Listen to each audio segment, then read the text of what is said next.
Since I moved to a new state recently, I've worked with more Catholics than I ever knew back in Indiana.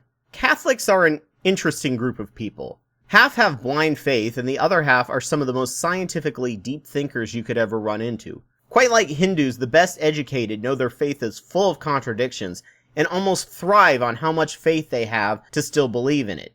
The more faith they need, the better they feel about believing in it, like a power-up bar. A new study came out saying that evangelicals and other kinds of Protestants are most likely to be conservative or libertarian, while Catholics have a high affinity towards socialism. It just recently clicked with me the big factor as to maybe why. It is mind-blowing to Protestant-raised individuals how a person can still support the Catholic Church after the horrible pedophile scandal, the money laundering and corruption and displays of insane wealth. In a Protestant church, if we didn't like a church, we could just leave and either find another church or just start our own. If the two branches were viruses, Catholicism would be a DNA virus, slow to change and bulky but stable, while Protestantism would be an RNA virus, with a high mutation rate, quickly changing and adapting, while also being very unstable with a ton of dead ends.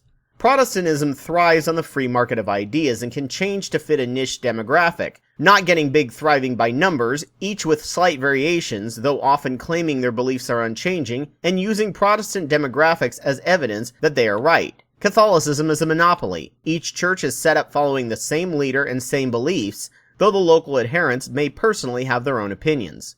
In talking to one of the more open Catholics, I realized that Catholics have learned to accept corruption as a natural baseline of reality. Depending on what part of the world you are from, you may just be entirely desensitized to it. Their view is the church is the only true church, and since it is the only one they have, they believe that overall it does a larger net good than harm, and they will stick with it and keep trying to change it from the inside or wait it out till change comes naturally. 100 years ago, Pope Leo sent out a reprimand to his fellow Catholics in America for becoming too American, which involved being individualistic, while the early church was all about caring for each other. He hated the American freedom of speech and wanted American Catholics to be very segregated from other Americans, which the majority actually followed, which actually led to the rise of the northern wing of the KKK. Protestant-minded people have a very low threshold for being okay with perceived corruption, is magnified in their minds to become synonymous with government equals wasteful, corrupt, or evil, even if in reality the government in question does massively more good in the good to evil ratio.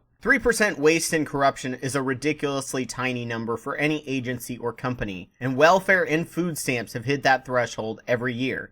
Until budget cuts and the troops returning, the VA consistently had a 97% approval rating overall, which is something any private sector medical company could only dream of, even with the horrid Walter Reed debacle. But when people tell you the massive level of waste and corruption in dollars alone, just because it's such a massive group, the sticker shock can be overwhelming, even though the economics of scale still saves massively more money to the taxpayer than the private sector, possibly which could have their own percentage of waste and corruption checked only by courts, stockholders, and consumers, as opposed to outraged voters, who may not care about corruption and abuse if prices are low. In radical terms, many Protestants view the world through a superhero viewpoint, where truth and justice can and should prevail, while many Catholics view the world and system through a Sin City point of view, in which this world is dirty and filthy and doomed long term, but we need to put up with flaws and even the atrocities of man in our own church or government if we can create an even better outcome. Funny thing though is that Catholics might be onto something. We vilify the Catholic Church for covering up molestation, but studies show that molestation happens at even higher rates in evangelical churches because there is no hierarchy. Protestants will then dismiss them as, well, of course they aren't real Christians anyway, or I wouldn't have been in that church. The Protestant mindset is, I want things tailor-fit just for me, and if not, burn it all down and start anew. The Catholic mindset is, we're all in this together, the system sucks, so let's all do our best. This ensures that the Protestant will never be happy with anything and refuse to budge on anything, even enough to do the dirty work that is politics or activism, as that too involves dealing with organizations of people.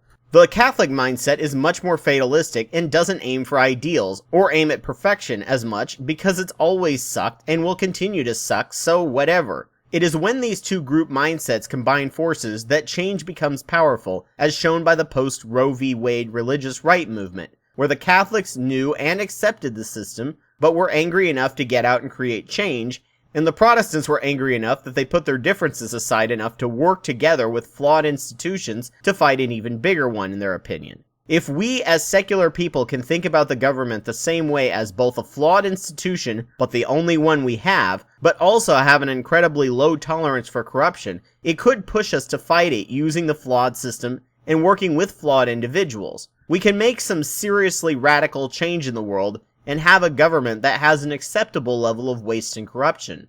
Hell, the efficiency rate on even the best steam engine is around 20%. 90 to 97% is pretty damn amazing, even if the dollar amount of waste is high thanks to the economics of scale.